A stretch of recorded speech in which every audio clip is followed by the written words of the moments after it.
segera surut. Oke, terima kasih. Mari kita berdoa bersama. Berdoa mulai.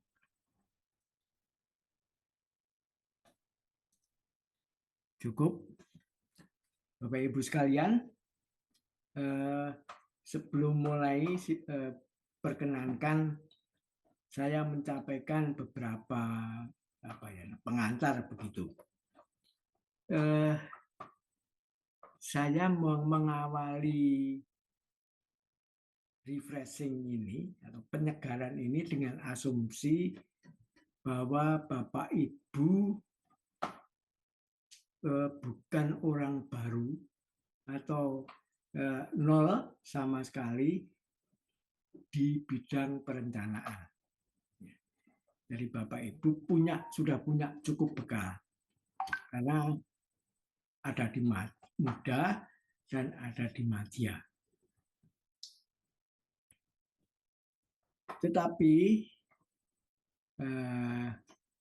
asumsi yang saya gunakan itu mungkin Bapak Ibu agak lupa karena sudah lama tidak membuka hal-hal yang sifatnya teoritik, sehingga perlu penyegaran. Jadi kali ini apa yang akan saya sampaikan itu adalah menyegarkan kembali, mengingat kembali apa yang Bapak Ibu pernah dapatkan. Apakah dari sekolah, apakah dari training, atau dari baca buku. Jadi ini asumsi yang saya pergunakan. Jadi nanti kalau Bapak Ibu merasa wah saya sebagian besar sudah tahu, ya alhamdulillah kalau sudah seperti itu. Nanti kita lebih banyak diskusinya. Oleh karena itu, yang kedua ingin saya sampaikan, saya tidak strict dengan jadwal yang disusun oleh teman-teman di Puspil, 1 jam penyampaian materi dan kemudian 1 jam diskusi. Tapi per topik, mungkin 1 topik itu 10 menit, 15 menit, nanti bisa dipotong.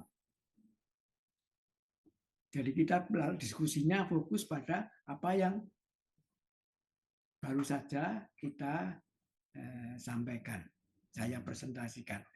Nah, harapan saya itu akan lebih memudahkan Bapak Ibu untuk mengingat kembali dulu yang pernah dipelajari. Ini pengantar dari saya.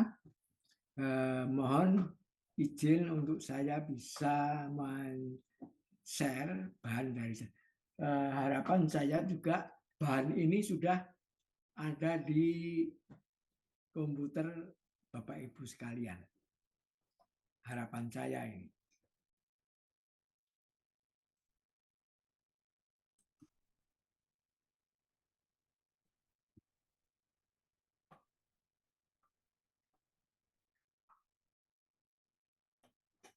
Apakah sudah muncul? Sudah, Pak. Ada, Pak. Oke, Sudah, Pak. Bapak. kita Sudah. bisa mulai. Ya. Jadi ini ada batch ketiga atau rombongan ketiga dari kegiatan penyegaran ini. Saya sebut bahannya ini adalah kisi-kisi. Karena nanti uji kompetensi yang akan Bapak Ibu lakukan, bahannya ya ada di sekitar ini aja. Nggak akan menyimpang. Jadi kalau Bapak Ibu bisa cukup memahami bahan yang saya sampaikan, insya Allah untuk aspek spasial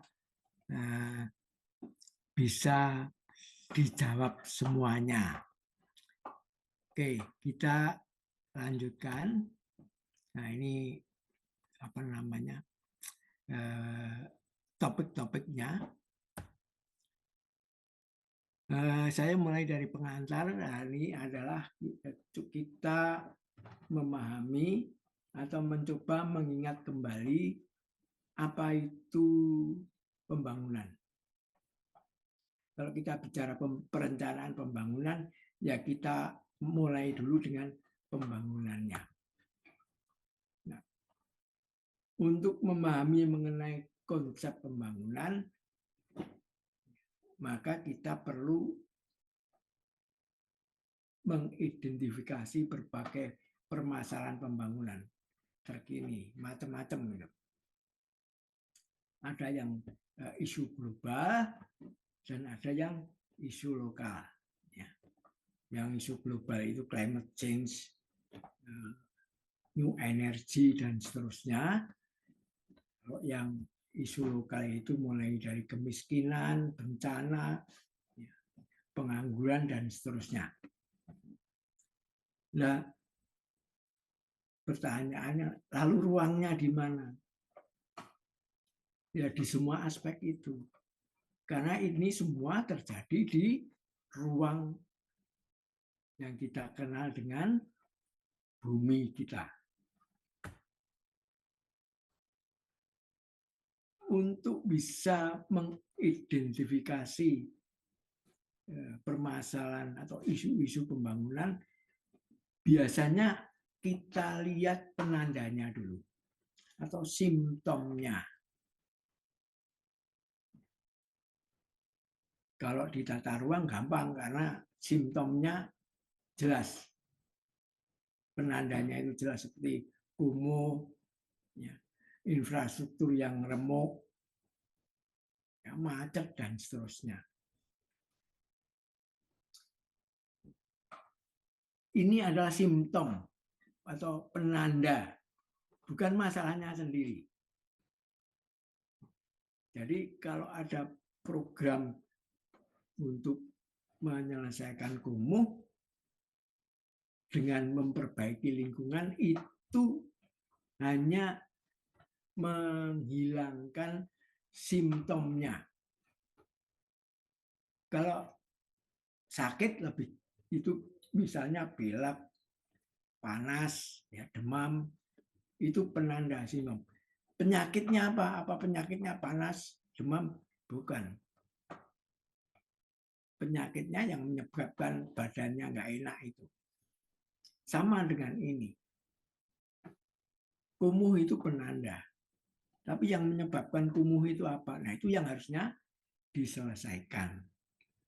Jadi kalau cuma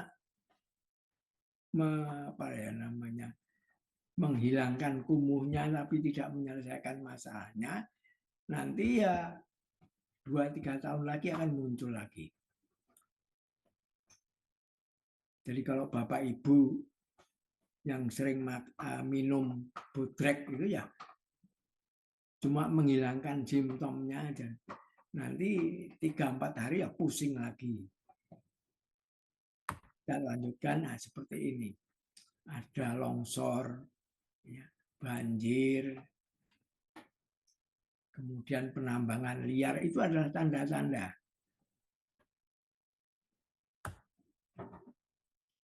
Kalau tadi yang negatif, ini tanda-tanda yang positif. Ya.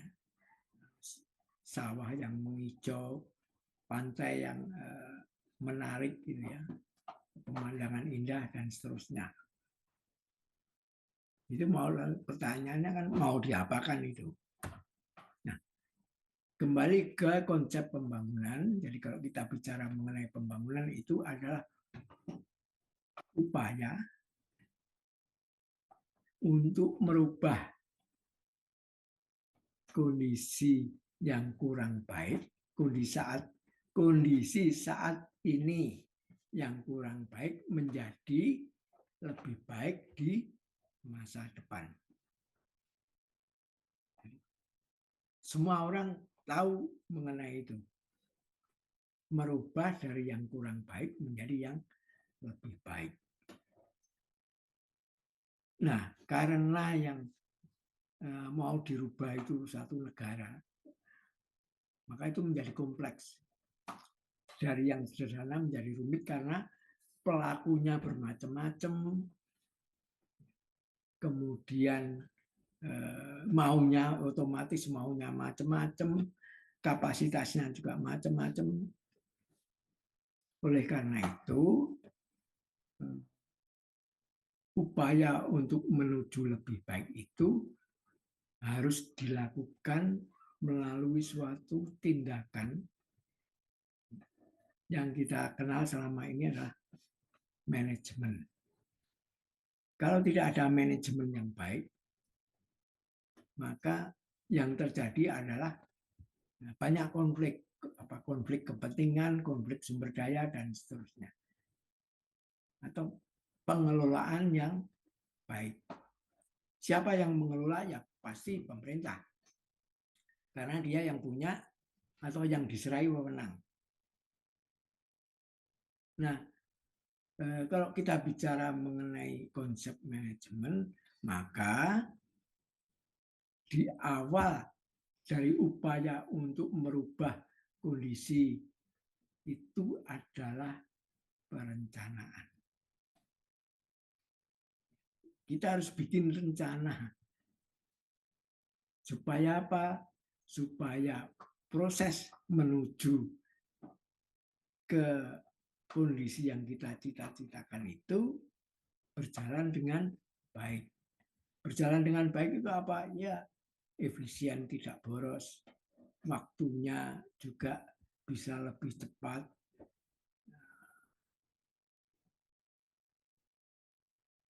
Prinsipnya lalu ada efisiensi. Efisiensi di dalam kegiatannya. Efisiensi di dalam pemanfaatan sumber dayanya.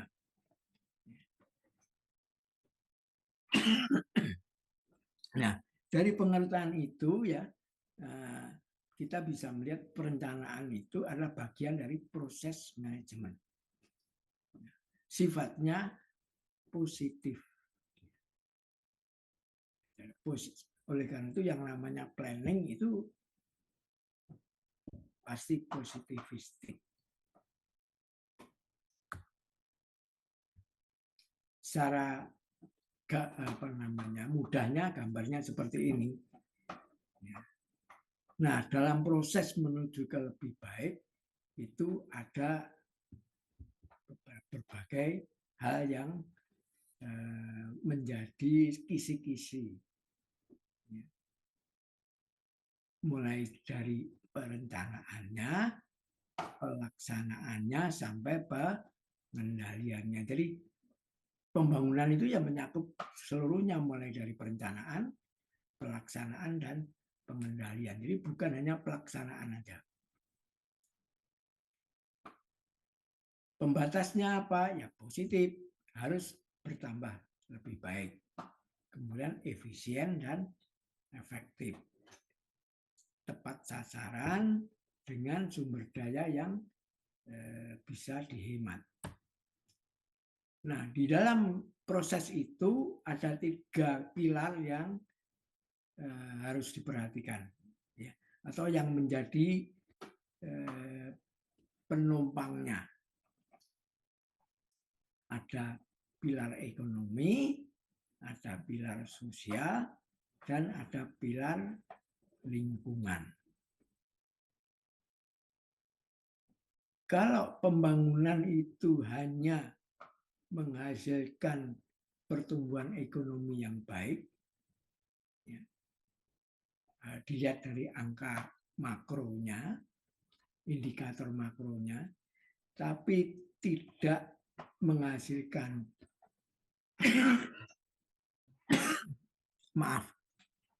kondisi sosial yang seperti diharapkan dan lingkungan yang semakin rusak,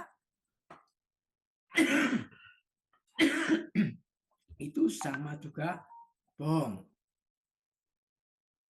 Sebaliknya kalau hanya berpikir sosial saja, ekonomi diabaikan, itu juga sama aja bohong. Masa pembangunan tidak menambah kesejahteraan, tidak merubah menjadi lebih makmur. Lingkungannya juga begitu. ekonominya baik, sosialnya baik, tapi lingkungannya rusak. Oleh karena itu pembangunan itu tidak sustain.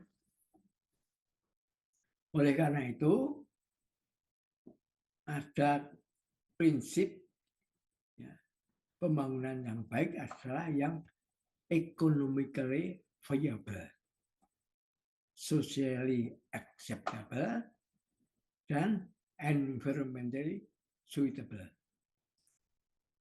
Jadi yang ya dari ekonomi itu bertambah makmur, dari sosial itu bertambah sejahtera, dan lingkungannya itu sustain, berlanjut.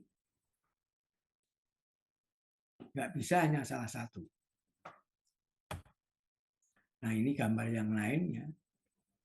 Nah, tapi prinsipnya sama.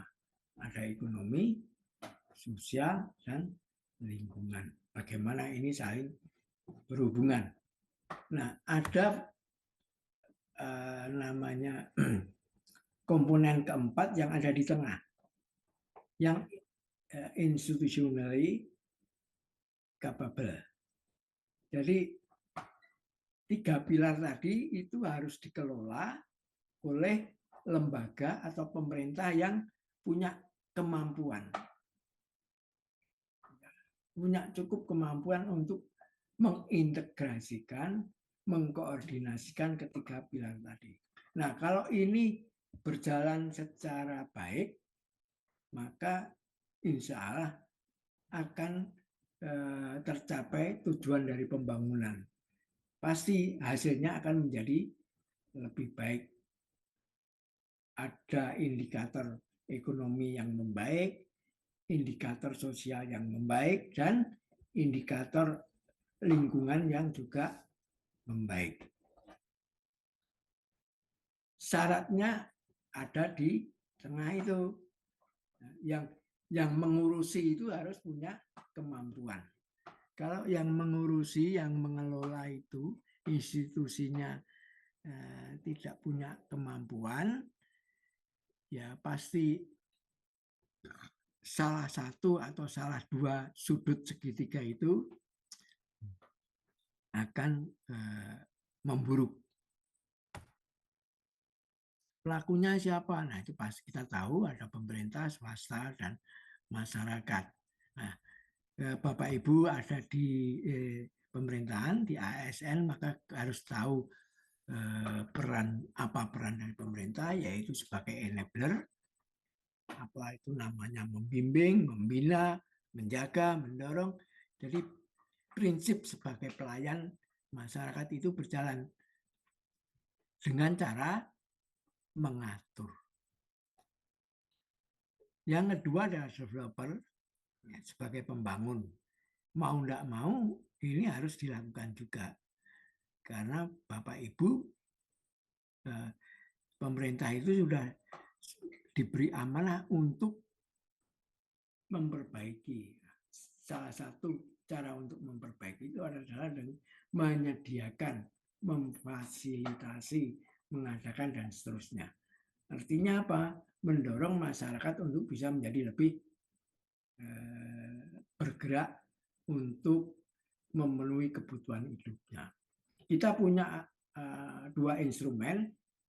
Yang pertama adalah regulasi. Pemerintah punya hak untuk melakukan pengaturan, bikin undang-undang, dan seterusnya. Di samping itu juga pemerintah punya kewajiban untuk merumuskan program dan kegiatan. Nah, itu adalah dua instrumen yang dimiliki oleh pemerintah. Oke, itu tadi adalah pembangunan. Langkah pertama dari proses pembangunan adalah perencanaan. Apa itu perencanaan? Ya, macam-macam lah. Tapi kata kuncinya adalah sistemik, logik, terukur, dan prediktif ke depan.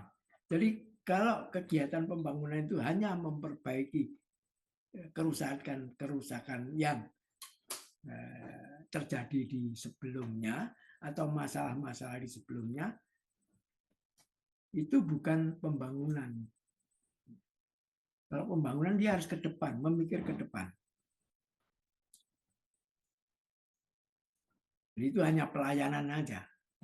Jadi, oleh karena itu ada sistemik, logik, terukur, dan prediktif. Jadi seperti saya katakan tadi, perencanaan pembangunan itu harus positif, memikir ke depan.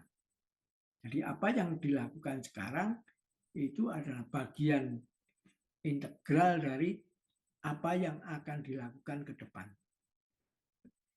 Seperti membangun rumah, urutannya jelas prosedurnya. Dimulai dari ITSET atau penyiapan tempatnya, diukur, digali, pasang pondasi, kemudian tembok, atap, dan seterusnya. Itu prosedurnya. Nggak mungkin bikin atap dulu. Pasti pondasi dulu. Bahwa sementara bikin pondasi, atapnya dirakit, itu nggak masalah.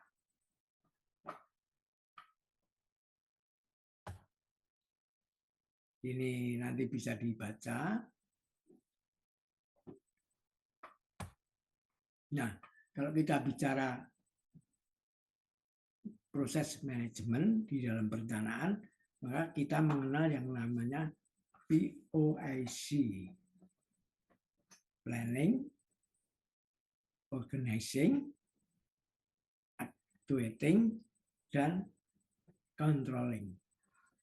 Jadi sejak dari perencanaan, kemudian diorganisasikan sumber dayanya, para pelakunya, baru dilaksanakan, dan proses itu, dalam proses perencanaan pelaksanaan itu dilakukan evaluasi atau MONEF. Gunanya untuk apa? Yang pertama, untuk menjaga supaya sejak dari perencanaan sampai nanti ke hasilnya itu tidak menyimpang.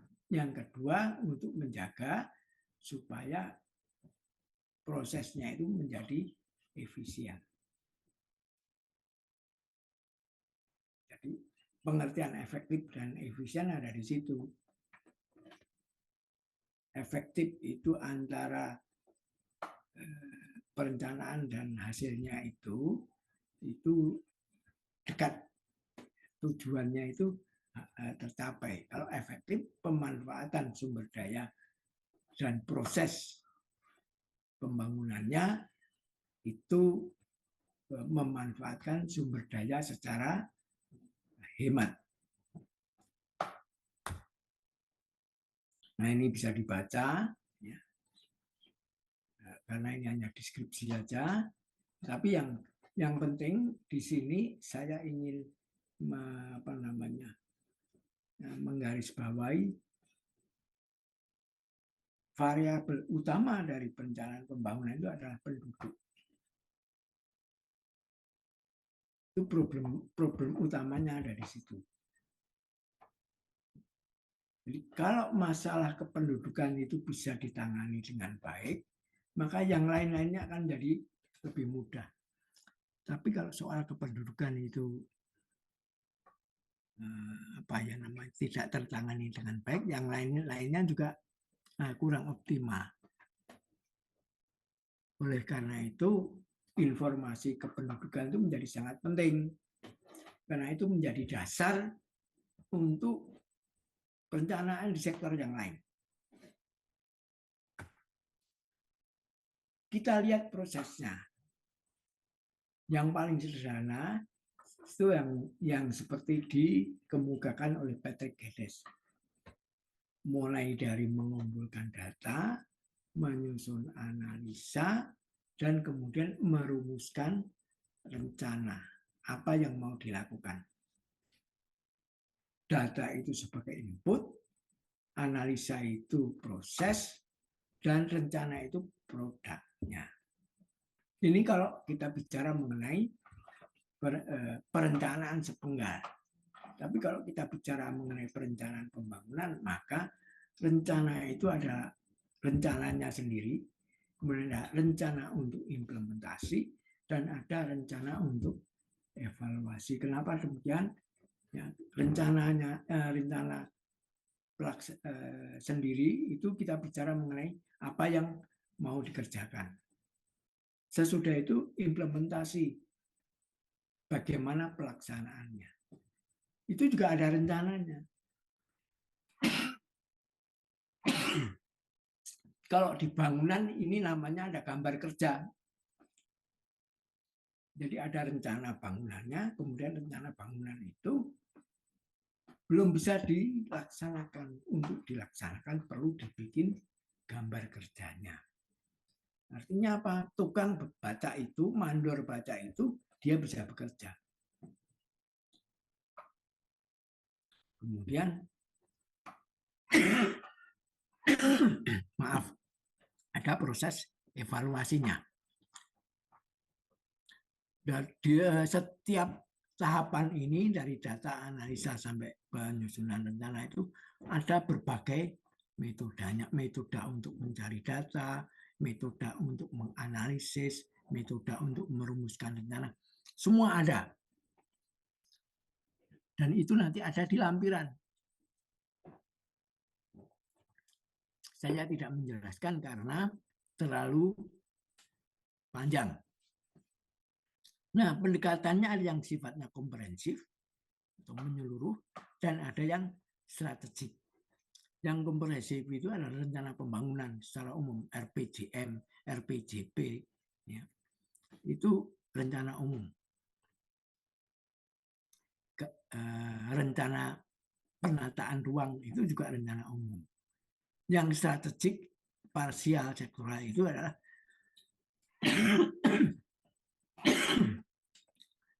rencana detail.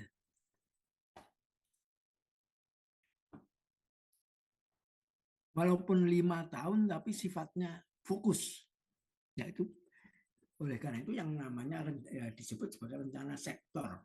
Dia fokus ke sektornya. Parsial. Bagian aja.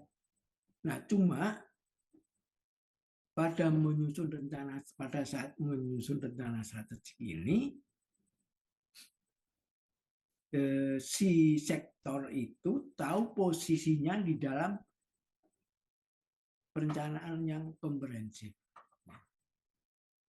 Jadi dia tahu perannya, sehingga apa yang dia kerjakan itu bagian dari rencana yang menyeluruh.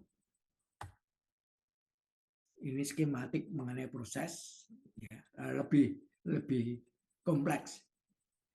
Tapi sebenarnya ya sama saja dengan yang punyanya PT Gadis tadi, data analisa rencana. Ini kemudian dideskripsikan tahapan-tahapannya. Nah, ini lingkupnya. Jadi yang hasil tadi, input, proses, dan hasil perencanaan itu bisa berupa output, outcome, benefit, dan impact.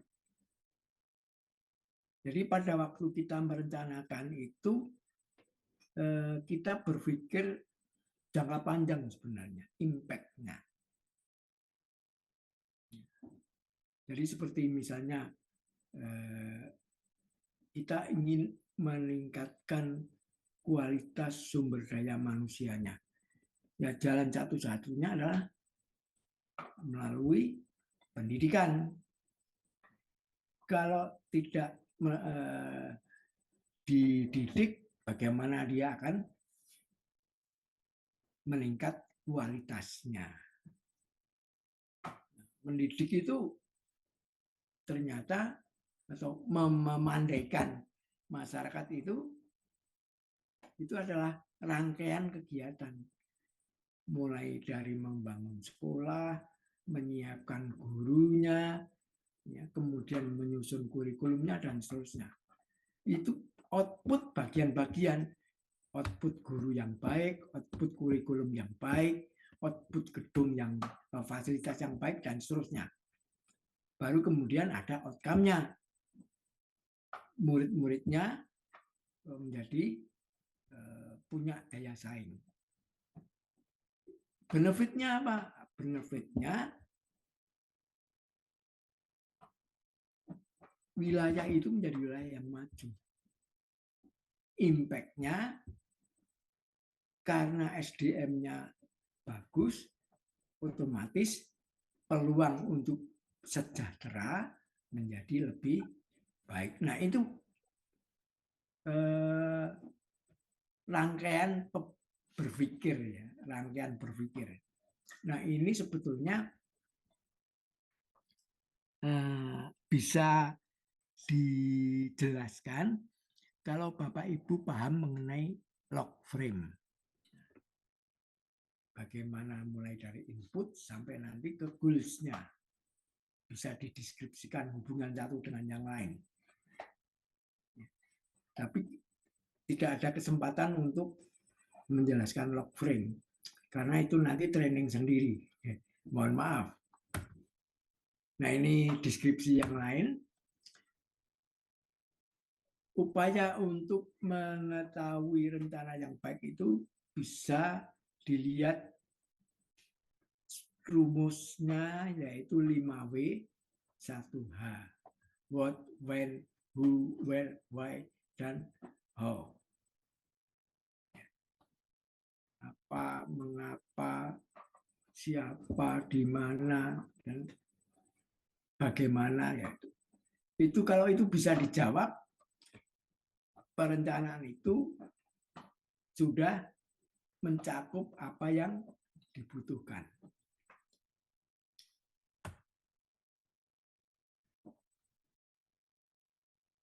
Nah, ini sama, mengulang aja. Nah, kita punya undang-undang mengenai perencanaan nasional 25/2004 yang menyebut di samping tadi ya prosedur mulai data analisa dan rencana itu ternyata ada proses-proses di balik itu, yaitu proses politik, proses teknokratik, proses partisipatif, proses bottom up, dan jadi perencanaan pembangunan kita itu sebetulnya secara teoritik itu sudah digariskan dengan komprehensif ya, menyeluruh. Politiknya ada, teknokratiknya ada, partisipatifnya ada, dari bawah dan dari atas bertemu. Ya. Bagus sekali. Nah, cuma tidak setiap proses itu berlangsung dengan baik. Beberapa kata kunci dalam perencanaan yang baik adalah konsistensi. Jelas ini antara harapan dan realita itu konsisten. Jangan ngomongnya apa namanya Joko Sembung bawa golok, tidak nyambung, diolok-olok. Efisiensi, kemudian kemanfaatan harus ini. Efisiensi itu karena pemerintah itu menggunakan sumber daya punya rakyat, harus dipertanggungjawabkan dan harus digunakan secara efisien. Kemudian kemanfaatannya kembali lagi ke rakyat dan keberlanjutan. Ada lagi yang kalau saya mau nambahkan berkeadilan. Nah, sampai di sini. Ada yang mau ditanyakan? Apa terus lanjut? Halo? Lanjut, Pak. Lanjut. Oke. Lanjut, Pak, lanjut. Nah, ini contoh soal yang terkait dengan topik tadi, pembangunan. Kita mengenal ada kesempatan atau kesepakatan SDGs. Jadi segitiga tadi itu adalah bagian dari kesepakatan SDGs. Ternyata yang ditanya bukan yang segitiganya, tapi yang di tengah. Apa itu yang di tengah? Pertanyaannya begitu. Jadi bukan sosial, ekonomi, dan lingkungan, tetapi organisasi publik, institusi. Jawabnya seperti itu. Ini contoh yang lain.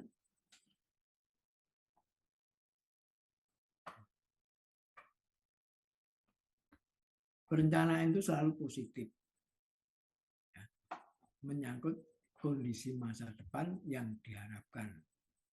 Oleh karena itu sangat penting di dalam perencanaan itu untuk membuat analisis prediksi, perkiraan kondisi masa depan. Nah, itu ada macam-macam. Kemudian ada dua variabel utama yang mempengaruhi, yang terkontrol, tak terkontrol, eksternal dan internal.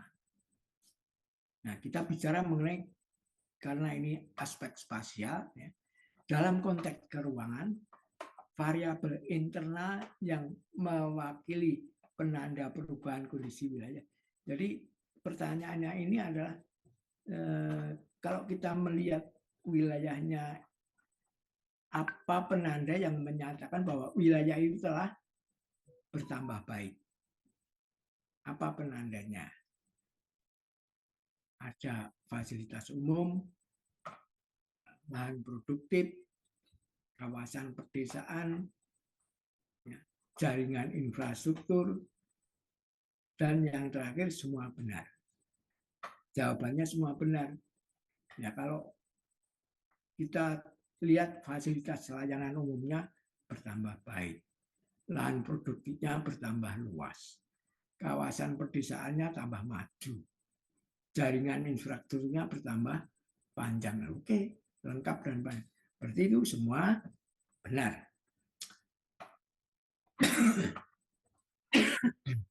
Ini dua contoh soal mengenai pembangunan. Ada lagi contoh soal yang di atasnya ada narasinya, bla bla bla bla bla bla, lalu baru ada tanya. Nah, ini adalah secara umum Patrick Gedes mengurutkan kegiatan perencanaan yang mengikuti alur tadi, input, proses, output. Ya. Data, analisa, rencana. Dalam konsep tersebut, input dapat diklasifikasikan dalam 5M. Di bawah ini, jawaban yang tidak masuk klasifikasi input adalah,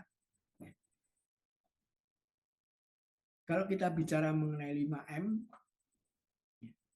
Bapak Ibu pasti tahu, mulai dari man, money, material, mesin, dan method. Mesinnya nggak ada, yang ada mesin. Jadi itu yang bukan 5M. Itu jawabannya. Kemudian berikutnya, input yang baik, proses yang baik akan menghasilkan output yang baik. Premisnya seperti itu. Ya, kalau bahan bangunannya baik, cara mengerjakannya baik, maka rumahnya akan jadi rumah yang baik juga. Tidak bocor, tidak rembes, dan seterusnya. Tetapi proses tersebut akan efektif kalau tujuannya jelas. Ya. Ini tujuannya jelas. Gambar rumahnya jelas, tidak membingungkan. Terkait dengan hipotesis tersebut, kriteria input yang baik adalah, nah kalau dikaitkan dengan tujuannya yang jelas tadi, maka harusnya inputnya seperti apa? Apakah ketercukupan, kesesuaian, keterbaruan, kelengkapan, atau keberlanjutan? Di sini jawabannya adalah kesesuaian. Kenapa? Kalau nggak sesuai, maka nggak akan jadi. Kuncinya dari walaupun jumlahnya cukup, tapi nggak sesuai. Jadi barang mangkrak. Misalnya butuhnya pipa 1 inch. Yang ada pipa 1,5, nggak ada gunanya. Keterbaruan, barangnya baru, tapi nggak sesuai, nggak ada gunanya. Kelengkapan, ya barangnya lengkap, nggak sesuai juga nggak ada gunanya, dan seterusnya. Nah, ini juga proses perencanaan lagi, ya. Yang kan kita tahu, paling tidak ada 5 tahapan. Di bawah ini, yang bukan tahapan perencanaan adalah apa? Perumusan tujuan, oke. Harus diawali dengan kita mau apa. Pengumpulan data, baru kita kumpulkan datanya. Kita analisis potensi dan masalahnya, kita perkirakan kondisi masa depan. Ya. Apalagi habis itu, mestinya kita merumuskan strateginya, bikin rencananya. Tapi yang di sini adalah musrenbang. Berarti musrenbang bukan jawaban. Oke. Ada pertanyaan mengenai contoh soal ini? Jadi nanti kira-kira soalnya ya hanya seperti ini. Sederhana. Nggak sulit-sulit amat. Ya, lanjut aja, Mas. Oke. Lanjut. Lanjut, Pak. Nah, ini kita skip. Ya, karena ini sudah bahas di dalam teknik perencanaan. Tapi saya ingin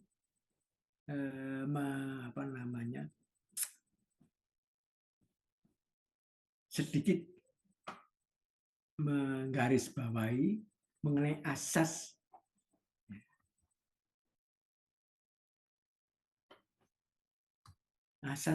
yang kita gunakan di dalam menyusun rencana.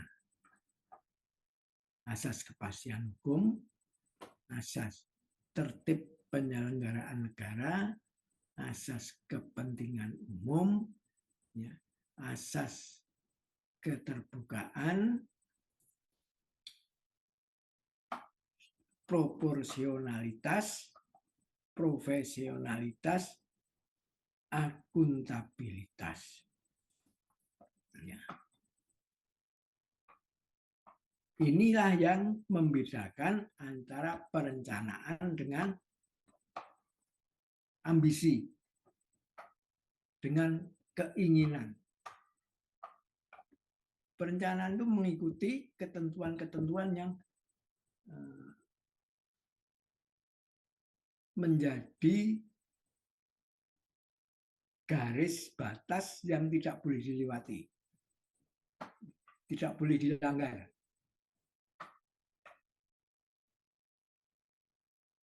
Kepastian hukum, tertib penyelenggaraan negara, jadi kepentingan umum, keterbukaan, proporsionalitas, profesionalitas, akuntabilitas.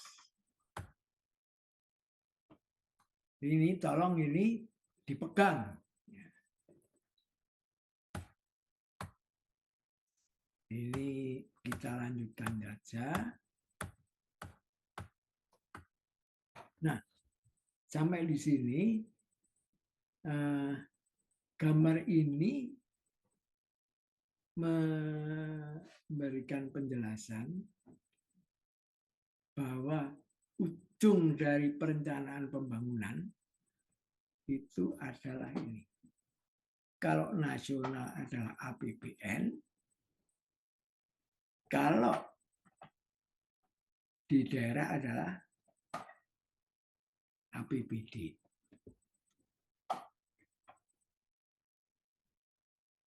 Jadi ujung-ujungnya adalah duit.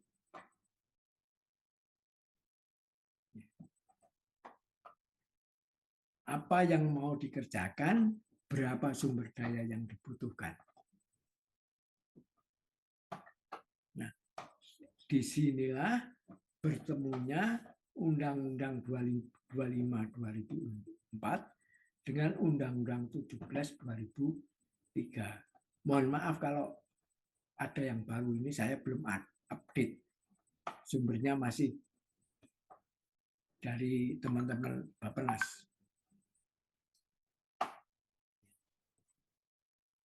Tidak bisa kita hanya berpikir kita pengen apa. Tapi di sisi lainnya tidak bisa kita hanya berbasis pada kita hanya punya ini kok. Jadi ini harus dipertemukan. Rakyatnya pengen seperti ini atau butuh seperti ini, tapi sumber daya yang tersedia itu hanya sekian. Bagaimana ini dipertemukan? Nah, itulah yang namanya rencana pembangunan. Kita lanjut ke pelaksanaan dan monef. Di dalam pelaksanaan ada beberapa instrumen. Ada yang namanya program dan proyek, direct instrument. Kemudian regulasi itu bisa direct dan indirect. Pajak dan retribusi itu sama direct dan indirect. Dan yang terakhir adalah partisipasi masyarakat dan swasta. Nah, selama atau sebagian besar dari kita masih berpikir instrumen pelaksanaan itu ada yang pertama, program dan proyek. Jadi semua kegiatan itu dihitung atau direncanakan berdasar sumber daya yang atau uang yang ada. Pada ada yang lain, instrumen yang lain yang bisa meningkatkan volume, cakupan, jangkauan dari pembangunan. Ada regulasi, ada pajak dan retribusi, dan ada partisipasi. Nah, itu harusnya kalau kita bicara mengenai perencanaan pembangunan secara utuh harus dihitung. Nah, kalau kita masuk ke evaluasi,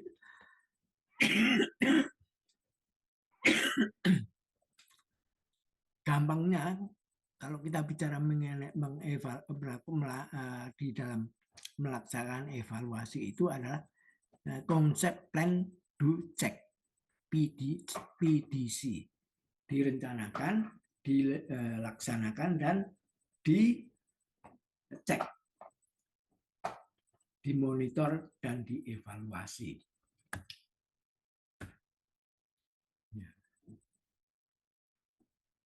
Ini proses perencanaan dalam konteks evaluasi.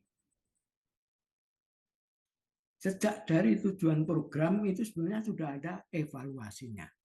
Namanya assessment. Ini tujuannya benar enggak sih dibikin assessment. Kemudian di tahapan input itu namanya evaluasi appraisal. Kita nilai inputnya itu memenuhi kebutuhan enggak. Ada appraisalnya. Kemudian diproses, ini yang biasanya kita sebut dengan monitoring. Selama proses itu kita monitor terus.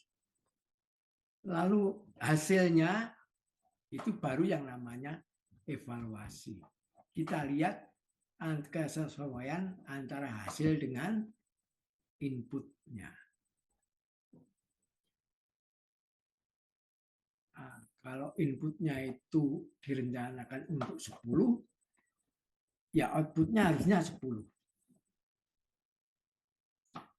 Kemudian yang berikutnya, kalau kita bicara impact dan benefit, maka itu namanya validasi. kita validasi. Betul nggak? Kita siapkan sekolah, kita siapkan guru, kita siapkan internet, itu berimpact pada masyarakat yang lebih pinter.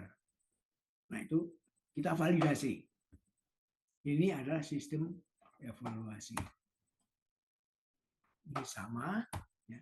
Nah, kita juga bisa melakukan evaluasi dengan melihat 5 kriteria evaluasi. Bagaimana indikator-indikator yang digunakan untuk melihat hubungan antara inputs, activities, outputs, project purpose, dan overall goal. Kalau sejak dari input sampai goals-nya itu menerus continue seperti yang diharapkan, itu apa yang perlu kita lihat? Yang kita lihat adalah sustainability-nya. Ternyata input yang kita masukkan itu sustain sampai tujuan akhirnya. Terus memberi manfaat dan bahkan berlipat. Kalau efisiensi itu melihat apa? Oh, input dengan output. Kemudian project purpose dengan input. Kalau antara output dengan project purpose-nya, ya, output dengan outcome-nya, maka efektif enggak? Kita sudah bangun 10 sekolah. 10 sekolah dasar. Berjalan enggak? Kalau 10-10-nya berjalan, yang ditandai dengan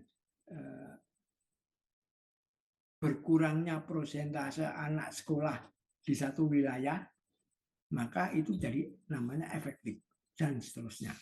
Itu cara bacanya.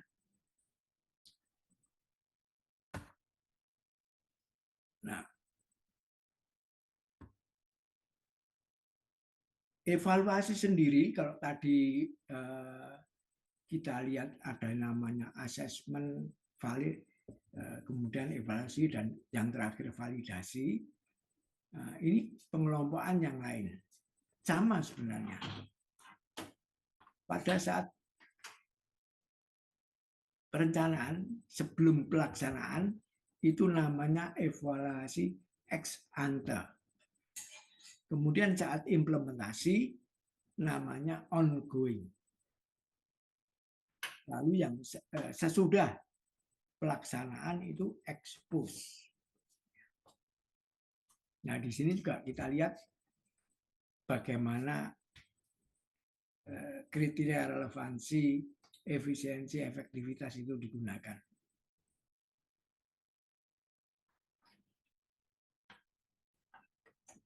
Ini proses pembangunan kan seperti ini. Mulai dari analisis kebutuhannya, penentuan sasarannya, inputnya apa, kegiatannya, outputnya, hasil outcome sampai ke dampaknya. Ex ante, kegiatan evaluasinya, kemudian implementasi atau ongoing, dan yang berikut terakhir adalah ex post. Ini kriteria evaluasi, apa itu relevansi, sustainability, dan seterusnya. Oke, ada pertanyaan? Bapak Ibu? Atau terus? Izin Pak, bertanya Pak. Ya, silakan. Jadi kalau dilihat tadi ya Pak ya, dari sistem evaluasi yang tadi sempat Bapak paparkan, Ya. dari asesmen, apresial, monitoring, evaluasi, validasi, Ya. disanding dengan problem-problem pembangunan tadi, kebutuhan, saran, masukan, kegiatan, keluaran, hasil, dan dampak. Kan gitu Pak ya? Ya, Secara sepintas kan ini sama Pak. sama memang. Artinya outcome ketika problem-problem pembangunan itu prosesnya dilaksanakan, hasilnya output. Sehingga menjadi pertanyaan saya Pak, validasi ini sama nggak dengan outcome? Sama. Demikian Pak, terima kasih Pak. Iya. Jadi untuk melihat outcome-nya perlu divalidasi. Benar nggak sih masyarakat bertambah sehat? Benar nggak sih masyarakat bertambah pinter? Nah, itu kan perlu difasilitasi. Bahwa jumlah sekolah bertambah itu belum tentu menghasilkan atau berdampak terhadap masyarakat yang bertambah pinter. Nah, ini Pak, kita udah keluarkan anggaran untuk bangun sekolah sekian ratus unit. Iya, tapi gurunya cuma bisa ngisi separuh, misalnya. Jadi outcome-nya nggak tercapai karena ada bagian yang tidak terpenuhi. Jumlahnya cukup, tapi tidak sesuai dengan kapasitas yang dibutuhkan. Kalau itu darurat ya bolehlah, tapi darurat itu hanya sekian tahun. Jadi seperti misalnya untuk masyarakat atau untuk wilayah 3T. Ya sementara 5 tahun ini bapak-bapak tentara yang ditugaskan di sana diminta untuk ngajar. Itu bolehlah. Tapi 5 tahun berikutnya harus sudah ada guru yang beneran. Kalau selamanya menggantungkan pada itu ya artinya apa? Rencananya tidak terlaksana dengan baik. Hanya pada satu aspek saja fasilitas yang dipenuhi. Tapi untuk yang lain itu tidak, inputnya tidak memadai. Biasanya pendidikan dan kesehatan. Fasilitasnya ada, orangnya yang nggak ada. Atau fasilitasnya ada, masyarakatnya nggak butuh. Nah, biasanya seperti itu. Nah, itu kan oleh karena itu kita tidak bisa melihat hasil pembangunan hanya dari output-nya aja. Ya, perlu kita lihat outcome atau project purpose dan goals-nya. Banyak daerah yang kita udah siapkan jalan, kita udah perbaiki fasilitas wisata, kita sudah promosi, tapi kok nggak ada wisatawan yang datang ya. Nah, pasti ada komponen yang belum dikerjakan. Syarat-syarat untuk mendatangkan orang itu ada yang belum terpenuhi. Bukan hanya objeknya saja, bukan hanya aksesnya saja, bukan hanya promosinya, tapi ada yang lain. Nah, itulah bagian dari yang harus dicek pada saat evaluasi. Kita coba temukan ini kenapa tidak ada atau outcome-nya tidak memenuhi harapan. Begitu. Ada lagi? Izin tanya Pak. Ya, monggo. Terima kasih Pak untuk waktunya. Saya Yuliana dari Batul Pak. Ini tadi kan tentang evaluasi program ya Pak ya. Ya. Itu saat ini mungkin Bapeda itu udah banyak gitu loh melakukan evaluasi, tapi lebih sampai ke implementasi. Untuk ekspos itu belum. Nah, kalau ekspos itu kan kalau per program itu kalau dilaksanakan oleh Bapeda itu saya rasa kok kayak banyak sekali yang mesti dilakukan. Kan kalau ekspos itu sampai ke dampak ya Pak ya. Iya. Evaluasi dampak. Nah, seyogjanya itu kalau yang level Bapeda itu melakukan eksposnya itu yang cukup level sasaran saja, apa sampai ke program? Kalau program kan mungkin lebih bisa dilaksanakan oleh dinas teknis ya Pak ya. Ini Nah, itu Pak, dua-duanya bisa. mohon pencerahannya. Dua-duanya bisa. Karena Bapeda juga punya program kan. Jadi bukan hanya peran pengendalian terhadap programnya sektor, tapi Bapeda sendiri juga punya program. Misalnya peningkatan kapasitas SDM, itu kan program. Ya, kegiatannya macam-macam, bisa dikirim stafnya untuk sekolah, training, mendatangkan narasumber dan seterusnya. Jadi ada outputnya apa? Yang punya gelar ini sekian, tapi itu baru output, evaluasi terhadap hasil, belum evaluasi terhadap outcome, manfaatnya. Nah, kalau kemudian ternyata dengan meningkatnya staf di Bapeda, kemudian pekerjaannya menjadi lebih teliti, menjadi lebih bermanfaat. Ya. Artinya apa? Sektor-sektor yang memanfaatkan produk Bapeda itu menjadi lebih mudah bekerja, mudah diawasi, dan demikian seterusnya. Jadi oleh karena itu, ada indikator-indikator yang berbeda untuk setiap tahap evaluasi. Begitu, Bu. terima kasih Pak. Ya. Sebetulnya dulu ada khusus training Monef ini ya.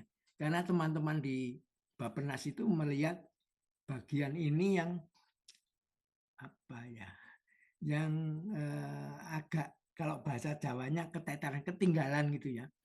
Bikin rencana sudah pinter, ya. Kemudian pelaksanaannya juga sudah bagus, tapi untuk Monefnya ini dari dulu dilihat ini paling ya apa ya, paling tidak penting, dianggap disepelekan itu. Cuma Monef kok. Yang penting kan bisa dilaksanakan, sudah selesai, ada outputnya. Nah, lupa bahwa Monef itu sebetulnya dilakukan sejak rencana. Kita tadi lihat ada asesmennya. Oleh karena itu lalu ada training khusus dulu untuk Monef itu. Nggak tahu sekarang kok nggak dilaksanakan lagi. Oke, boleh lanjut? Halo. Lanjut, Pak. Lanjut, Pak. Lanjut, Pak. Boleh, Pak, silakan.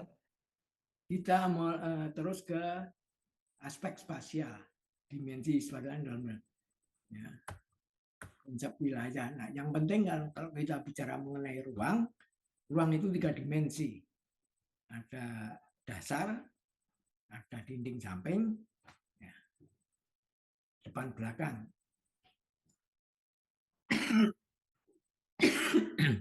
Jadi seperti wadah tempat itu ya. Nah, bagian dari komponen ruang yang penting itu adalah pembatas. Karena ruang wilayah itu punya batas yang bermacam-macam. Dan kadang-kadang itu tidak berimpit. Ya, batasnya itu adalah batas alam, gunung, sungai, dan seterusnya. Ya. Nah, batas wilayah kan ada yang berbatasan sungai, ada yang gunung. Ya. Jadi seperti Jogja, lereng Merapi itu batas alam dari Kabupaten Sleman, Kabupaten Klaten, Kabupaten Boyolali, dan Kabupaten Magelang. Batasnya sama, Gunung Merapi. Tapi pun, jadi lereng Merapi itu dibagi-bagi. Ini lereng Merapi wilayah mana. Jadi itu batas alam yang kemudian digaris dengan batas administrasi. Nah, batas administrasi itu dibuat atas dasar ketentuan dan kesepakatan. Ada batas kepemilikan. Kalau teman-teman di BPN itu penting, batas kepemilikan, karena ini menyangkut kewenangan. Kalau batas kepemilikan itu terkait dengan sertifikat, kalau batas administrasi itu terkait dengan kewenangan administratif. Nah, ini kadang-kadang yang bikin repot itu wilayah yang berbatasan, ya, barangnya sama, tapi dibatasi oleh wilayah administratif, itu kadang-kadang menjadi konflik. Atau batas administrasinya di peta hanya garis, tapi di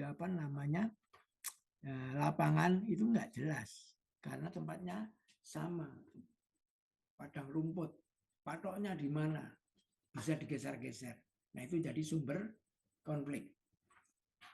Yang terakhir adalah batas manfaat fungsional. Jadi kalau Bapak Ibu mendengar ada kawasan industri, kawasan perdagangan, nah itu adalah batas manfaat fungsional. Manfaat untuk kegiatan perumahan, manfaat untuk kegiatan perdagangan, dan seterusnya. Nah, itu lebih soft lagi, lebih nggak jelas lagi. Karena kadang-kadang wilayahnya bercampur. Tidak seperti di peta warnanya ini. Tapi di lapangan, di warna yang kuning itu ada aja yang merah. Itu yang namanya batas manfaat fungsional. Ini batasan ruang wilayahnya bisa dibaca. Nah, hakikat ruang itu punya macam-macam fungsi. Bisa sebagai resources, bisa sebagai tempat kehidupan hidup dan kehidupan atau habitat, bisa dilihat sebagai lokasi, dan seterusnya. Tapi kalau kita bicara mengenai ruang wilayah itu sebenarnya lebih banyak ke dua di atas. Sebagai resources, sumber daya, dan sebagai tempat tinggal. Ini konsep ruang bisa dibaca.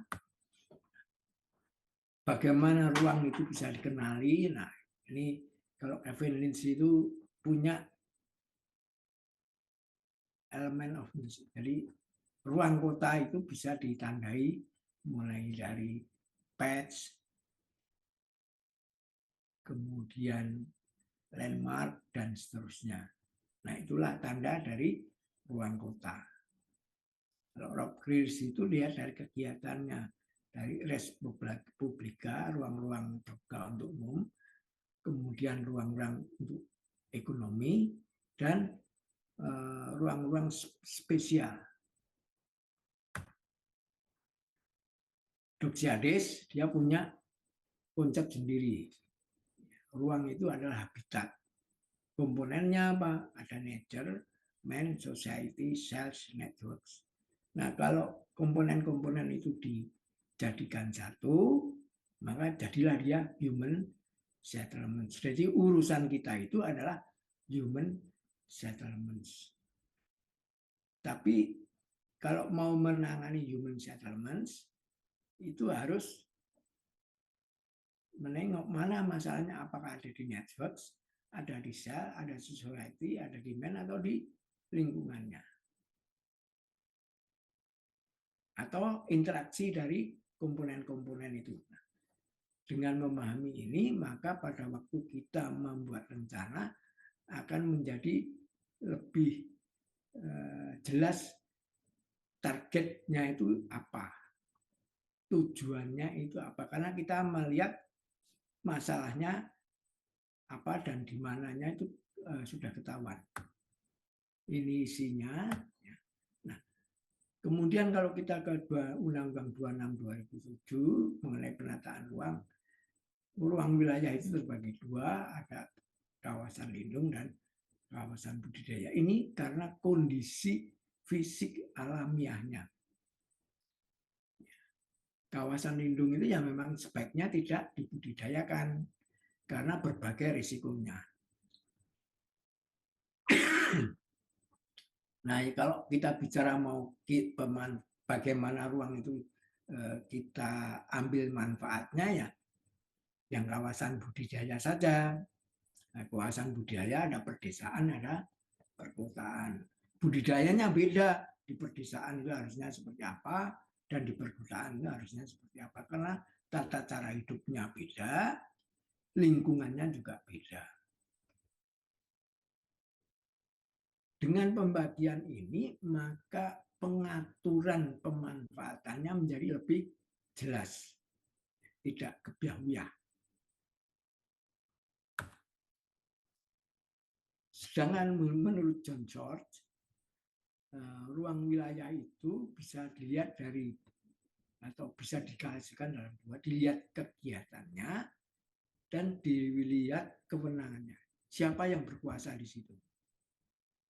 Kalau kegiatan itu ada tempat kerja, perumahan, dan seterusnya.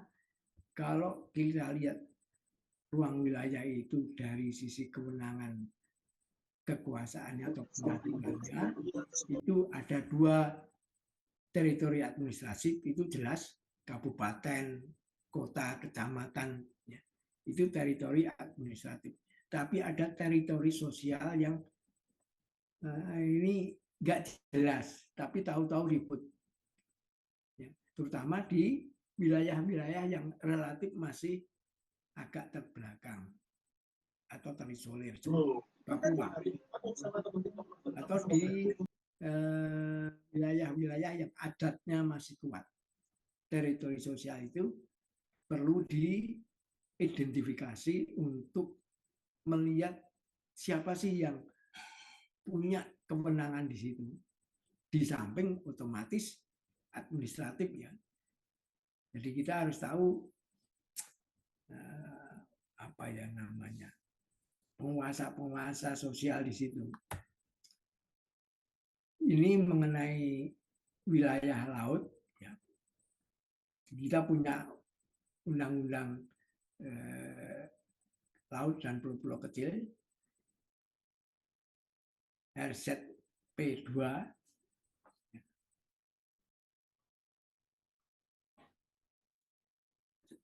zonasi wilayah pantai, laut dan pulau-pulau kecil, RW2K, RWP2K. Tapi sementara ini kita skip dulu. Nah, ini juga susah ini. Karena kalau kita mau belajar ini harus butuh waktu.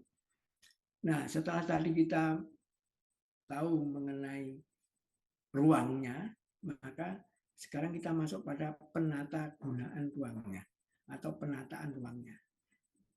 Kenapa saya sebut guna? Sebetulnya yang kita atur itu adalah penggunaannya. Jadi bukan ruangnya sendiri, tapi bagaimana orang menggunakan ruang itu. Karena kalau digunakan tidak dengan benar,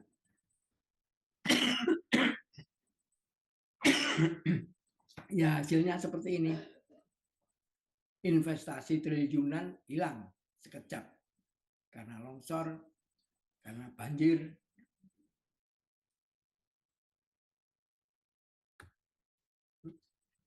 Esensi dari permasalahan keuangan itu adalah karena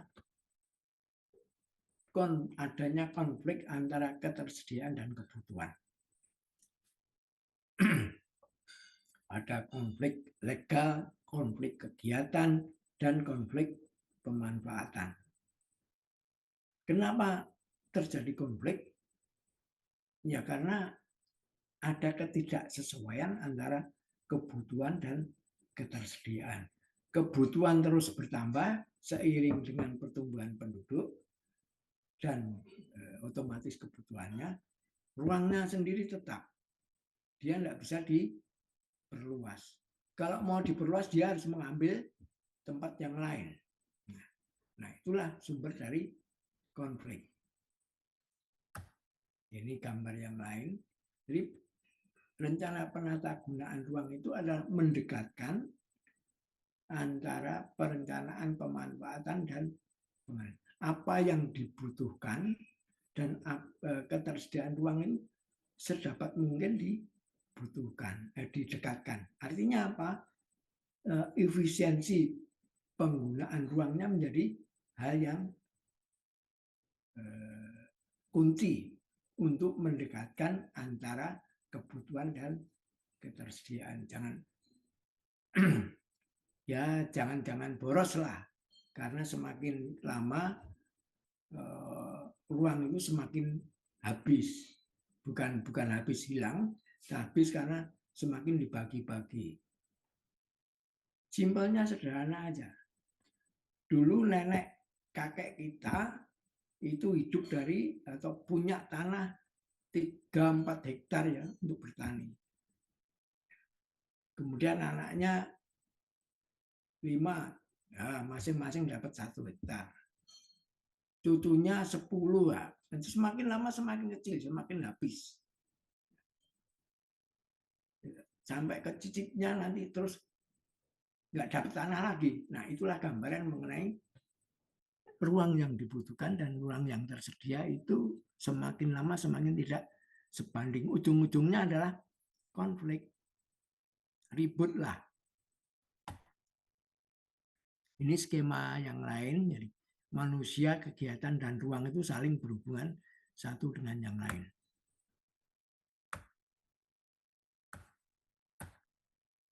Ini nanti bisa dibaca. Nah, penataan ruang sendiri itu ada 3 kegiatan: perencanaan, pemanfaatan, dan pengendalian.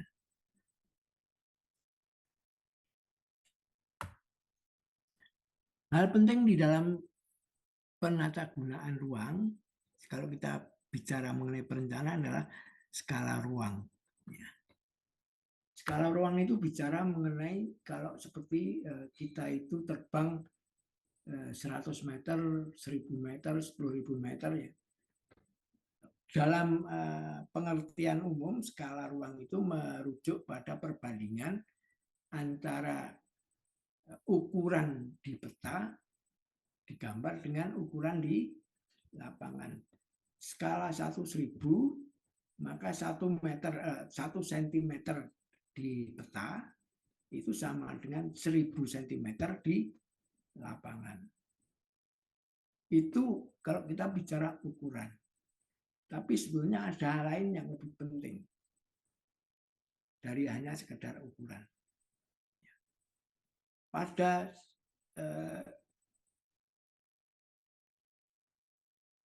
gambar 1 meter dengan penampakan yang 1 cm,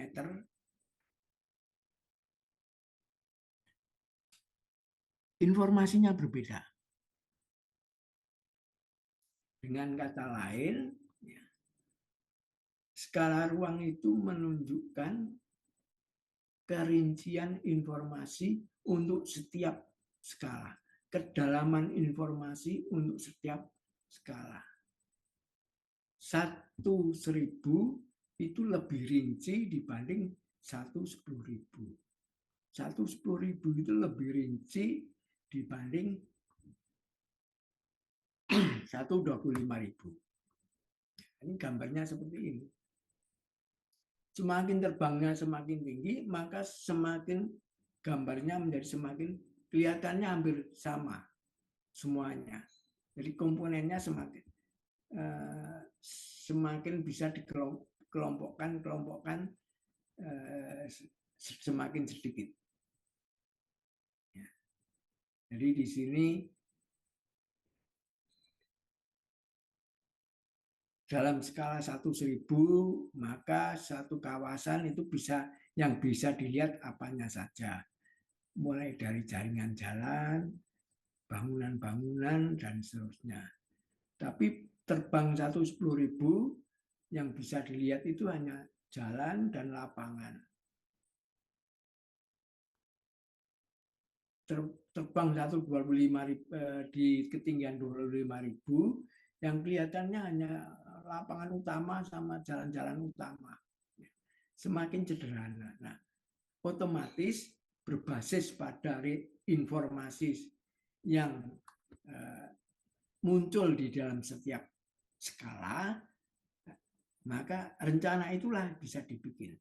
Karena informasi adalah input untuk perencanaan. Nah, seperti ini ya. Nah, kemudian berikutnya di dalam upaya untuk mengatur bagaimana ruang itu digunakan, ada dua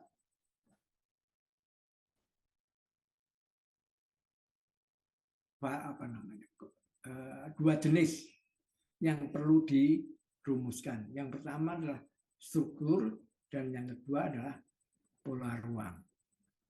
Karena kita tidak bisa mengatur seluruhnya, dikelompokkan menjadi struktur ruangnya harus bagaimana dan pola ruangnya sebaiknya bagaimana. Gambaran struktur, ini pola. Jadi kalau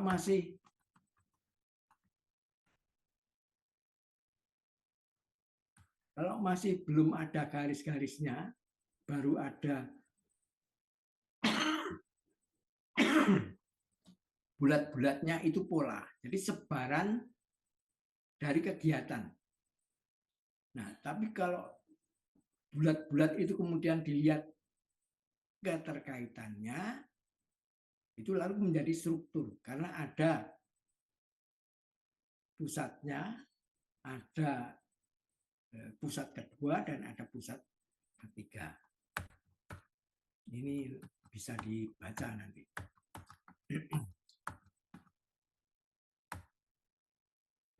Kemudian berikutnya nanti ada tiga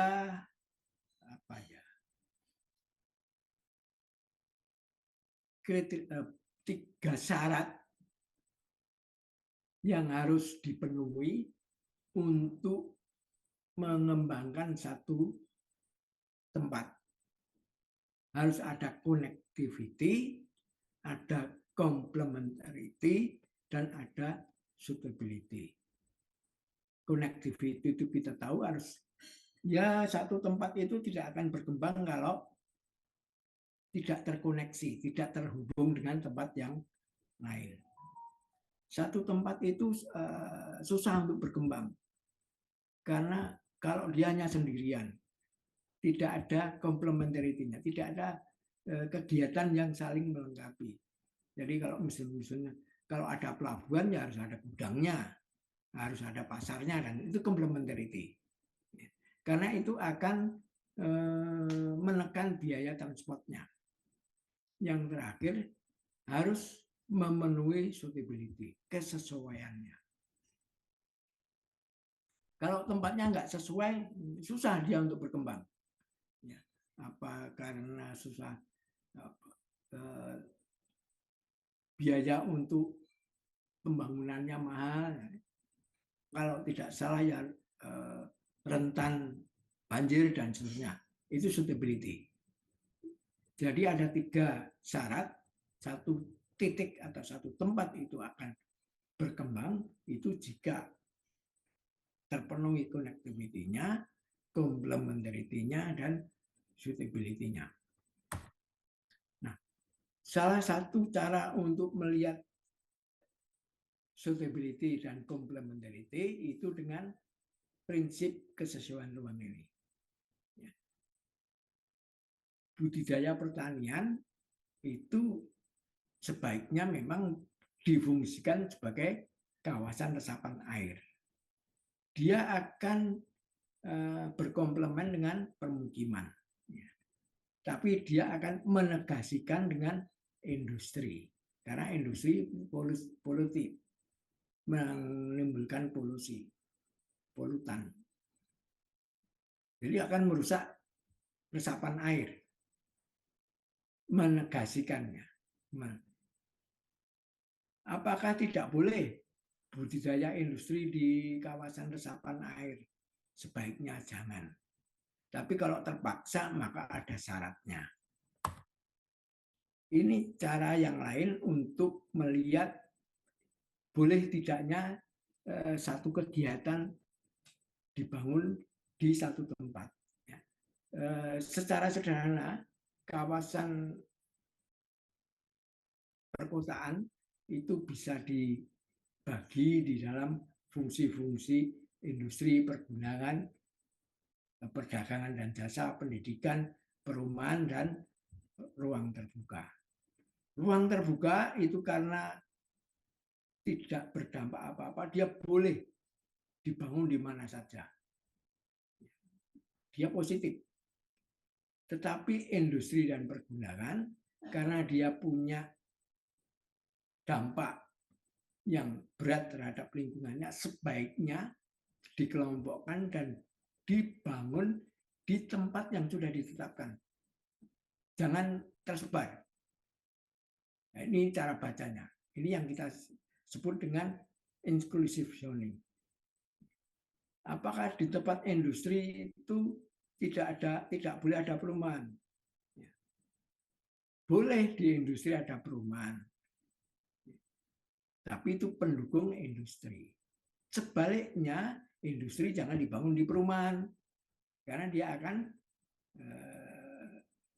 berdampak negatif terhadap lingkungan perumahan. Ini gambar-gambarnya saja. Ya. Nah, ada yang mau ditanyakan? Masih 5 menit waktunya.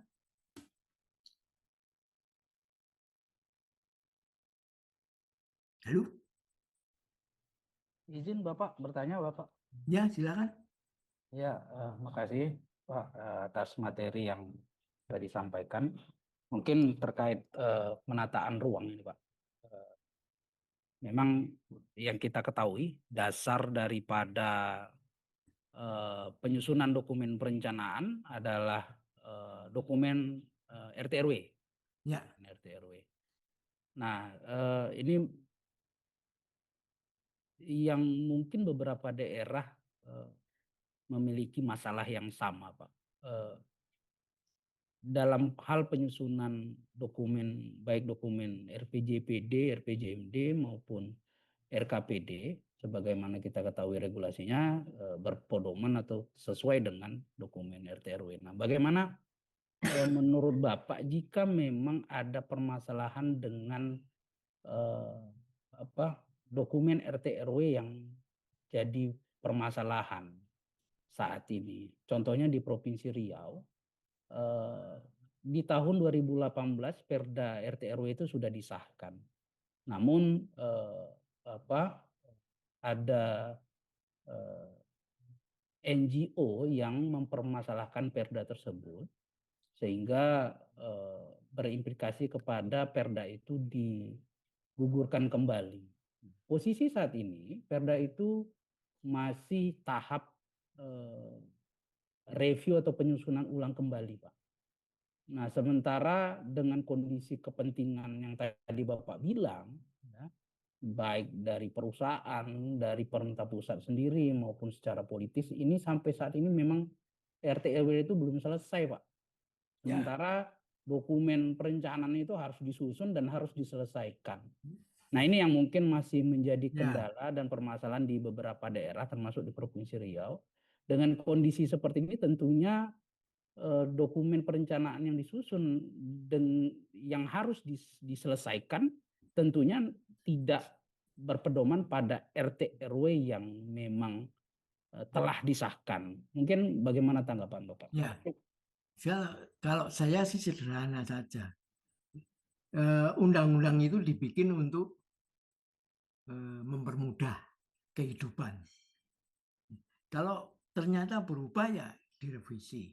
Nah, tapi kalau sementara itu menunggu direvisi, apakah kemudian yang lainnya berhenti? Kan enggak.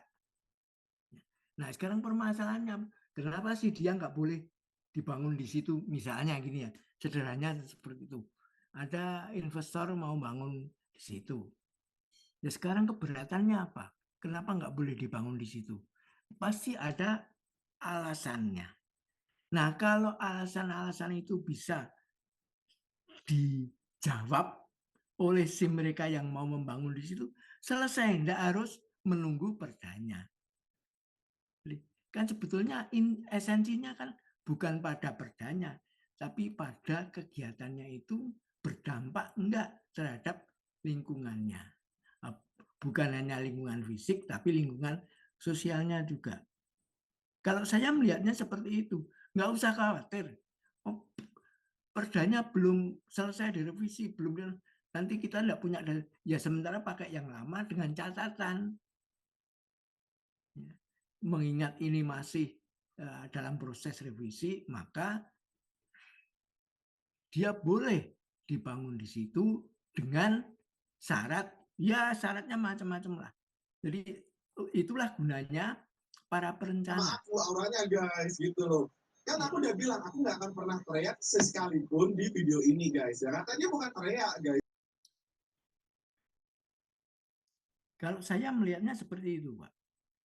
Jangan kemudian berhenti, enggak. Gampang kok solusinya. Ketemu, bicara. Kalau ini dibangun, maka si NGO itu suruh cerita aja. Kenapa sih keberatan? Karena melanggar perda. Oke, perdanya diperbaiki tapi butuh waktu. Padahal ini investor mau masuk. Dia akan memberi manfaat pada lapangan kerja, ekonomi, dan sebagainya. Bagaimana harus diselesaikan? Nah, disitulah peran dari para perencana di pemerintahan untuk menjembatani apa yang dimaui oleh masyarakat dengan apa yang direncanakan oleh pemuda. Harus ada ketemu. Kalau saling menunggu, nanti tidak maju-maju. Itu Pak solusinya. Kalau menurut saya harusnya begitu. Karena prinsipnya perencanaan itu kan partisipatif. Ya. Jadi sambil menunggu itu ya prosesnya jalan dengan syarat tertentu. Nanti begitu perdanya selesai, ini tinggal mana yang belum terpenuhi dari perda itu, tapi investasinya tetap jalan. Begitu Pak, catatan saya. Biasanya saya kalau ngomong dengan teman-teman di daerah, ya ngapain berhenti? Wah ini belum selesai, harus tergantung. Yalah, sekarang masalahnya apa? Ya itu yang harus diselesaikan. Jadi perda itu bukan buku suci kok. Kalau memang dia menghambat sementara ini ya diletakkan dulu. Tapi yang dikhawatirkan itu harus diselesaikan, itu yang penting. Oke, kita lanjut ya.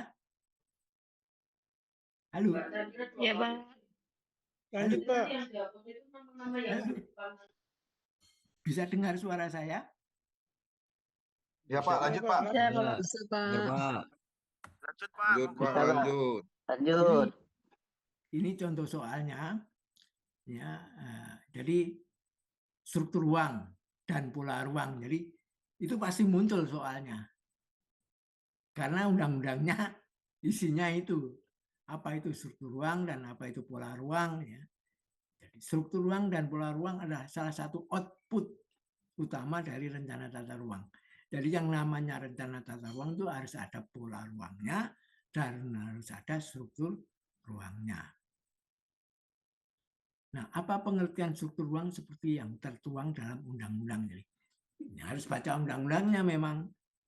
Nah, sistem permukiman, tata administrasi pemerintahan, interaksi pusat-pusat permukiman, sistem layanan infrastruktur, atau tata jenjang pusat permukiman dan jaringan sirkulasi wilayah. Jawabannya karena jaringan sirkulasi wilayah kan sama dengan sistem layanan infrastruktur. Tapi di sini yang penting adalah tata jenjang pusat permukiman dan jaringan sirkulasi. Jadi ada tata jenjangnya. Kunci dari struktur itu tata jenjang dan keterkaitan. Ini konflik pemanfaatan ruang. Ya, jadi antara kegiatan yang dipertanyakan ini adalah antara kegiatan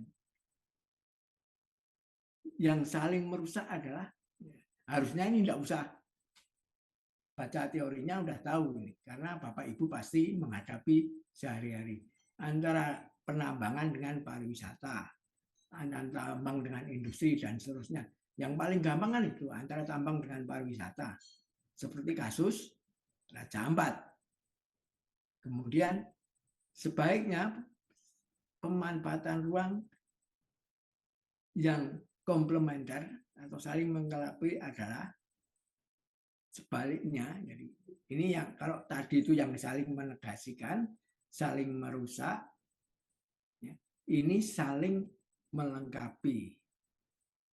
Perumahan dengan pergudangan militer, wah jelas itu nggak boleh. Kasus mana itu gudang militer yang meledak itu berbahaya untuk perumahan. Perumahan dengan pendidikan, perumahan dengan industri ekstraktif, pergudangan dan industri, itu semua benar. Kita cek dengan tadi diagram tadi, ternyata perumahan dengan pendidikan itu saling melengkapi. Betul. Ya, jawabnya seperti itu. Oke, ini contoh. Jadi mudah kok sebenarnya. Cuma perlu diingatkan. Ya. Jadi kenapa ini saya sebut sebagai kisi-kisi? Izin Pak, Ya, gimana? yang nomor 3 kenapa kalau pergudangan dengan industri nggak ini ya Pak, nggak saling melengkapi ya Pak? Nomor 3 itu perumahan dengan industri ekstraktif. Contohnya yang di Blora, ya, Yang pergudangan dengan industri Pak. yang pergudangan dengan industri tidak spesifik. Tapi yang paling pas adalah perumahan dengan pendidikan. D itu betul, tapi belum tepat. Kalau yang B tidak bisa dibantah. Pelabuhan. Ya, Pergudangan dengan pelabuhan. nggak ada di sini. Kalau ada ya betul pelabuhan Tidak ada pergudangan. pergudangan Tapi dan pelabuhan. ini tidak dan ada di sini. industri. Kemudian data ini Betul, yang paling betul B, Pak. saya lihat di Ya kan itu ada standarnya, perumahan sekian unit harus ada sekolahnya.